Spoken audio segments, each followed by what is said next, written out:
Hello mga friends! Isa naman magandang araw sa inyo. Meron naman tayong panibagong vlog. Tayo ay magluluto ng chicken breast Bicol Express. Our own version. Tara, samahan nyo ako. Okay mga friends? Let's cook ulit! Here we go! O mga friends, narito yung mga ingredients natin.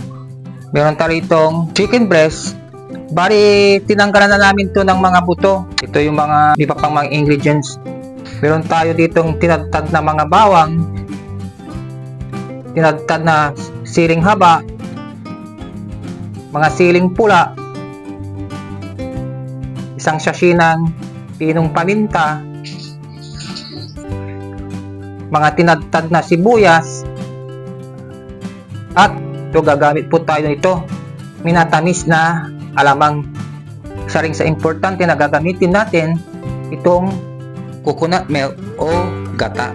Pala ang gata na ito mga friends ay yung nabibiling nasa pouch. Hindi ko na babanggitin kung anong pangalan. Kung gusto nyo yung fresh na gata, pili din po yun mga friends. Siyempre gagamit kayo nung unang gata, saka yung pangalawang gata. Pero ito, hindi na. Okay? O yan mga friends, no? Bali, hinakat na namin yung chicken breast. Hindi na po kami gumamit ng kutsilyo mga friends kasi medyo papurol kasi yung kutsilyo namin ngayon. Kaya ito na lang gunting ang gamit namin.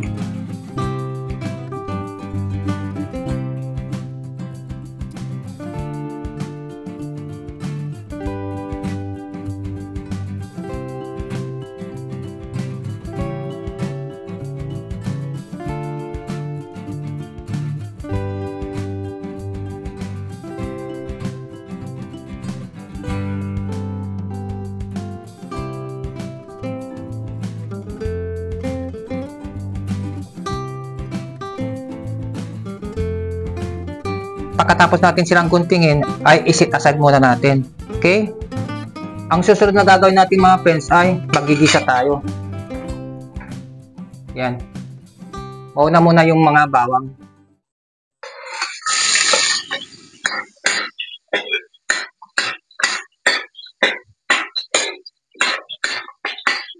Tapos susunod natin yung mga sibuyas.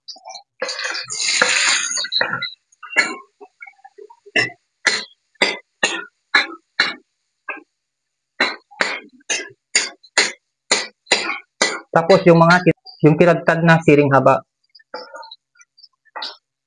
Saka yung tinadtad na mga siling pula. Haluin natin mga friends. Mikos-mikos.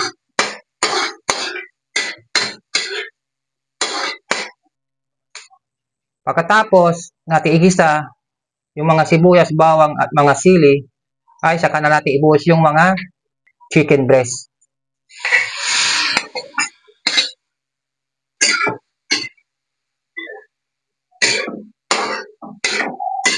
Haluin natin ulit. Mikos-mikos. Kaya nga pala mga friends, habang nagluluto tayo, ay huwag nyo namang kalimutang paki-like at paki-subscribe itong aking channel. At paki-click yung notification bell para updated kayo sa parating pa naming mga panibagong vlog. Okay?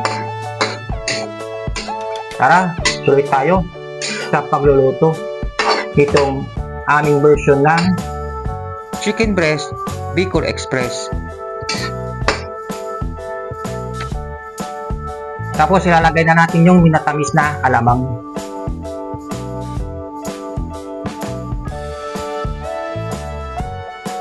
Yan po. Tapos, pinong paminta.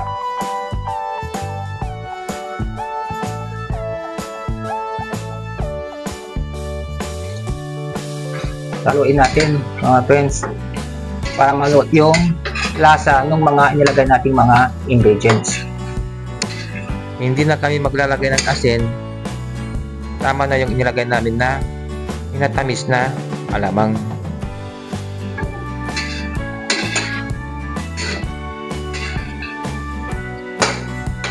Sunod ilagay yung gata. Yan. Pare, hintay natin kumulo.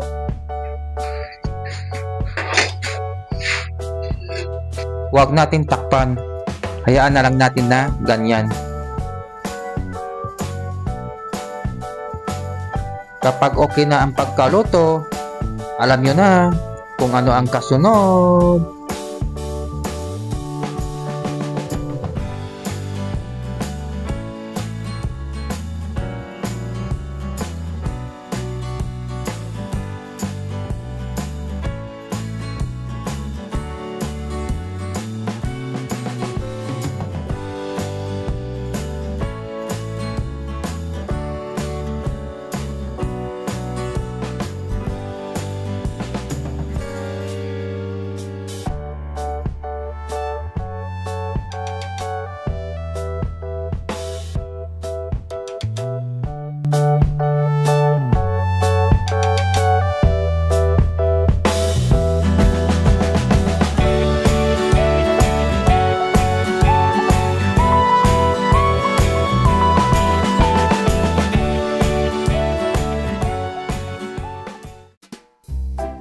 O mga friends, narito na yung niluto namin na chicken breast Bicol Express. O ano na, tara na, tikman na natin. Tikman ko na.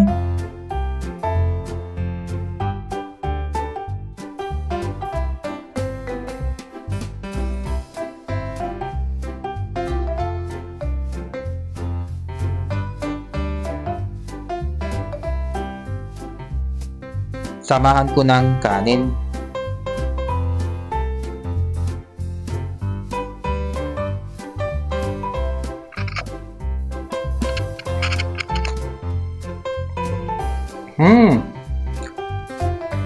Kuha pa ako mga friends.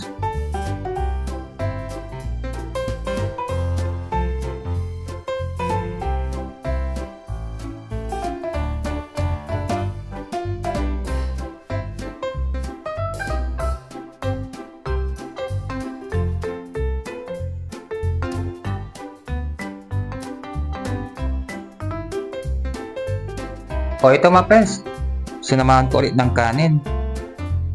Yan. Subok ulit.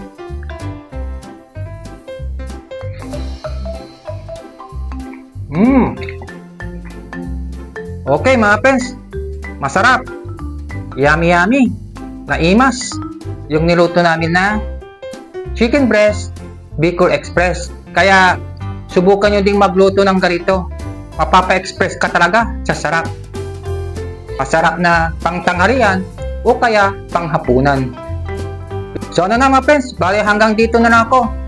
Sa namang paibagong ulam ang inyong natunghayan. Siya nga pala, bago ako matuloy magpaalam mga friends, shout out sa mga viewers ko ngayon na nanonood ng tag kong ito. Okay? So ganun na lang po. Ako ay magpapaalam na. Kaya dati, tandaan nyo, love ko kayo. Hanggang sa muli. Bye-bye!